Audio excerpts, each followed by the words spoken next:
Welcome to our channel. Today we how to activate XCUITest for iOS UI automation. Easy tutorial step by step clearly. To activate XCUITest for iOS UI automation, begin by ensuring you have Xcode installed on your Mac. Open Xcode and create a new project or open an existing one. Select a template for your project, such as the single view app option. Make sure to choose Swift as the programming language. Once your project is created, navigate to the Project Navigator on the left side. Locate the target settings for your app.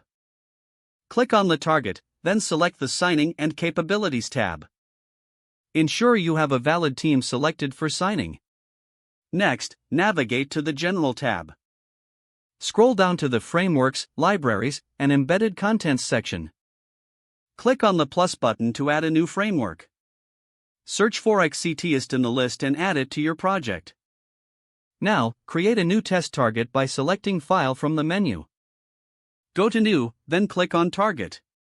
In the Target template, choose iOS Unit Testing Bundle. Give your test target. Within the test file, import the XCUITest framework at the top. Now, you can define your first test method using the funcTest example syntax. Inside your test method, launch the application using XCUI application.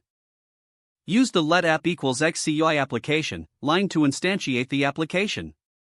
Call app.launch to start the app before executing tests. Now you can automate UI interactions using methods like app.buttons, buttonname.tap.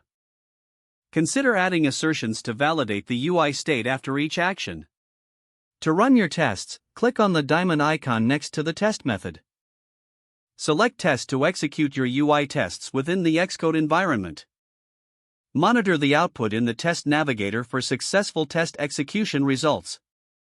If any tests fail, review the logs to identify the issue.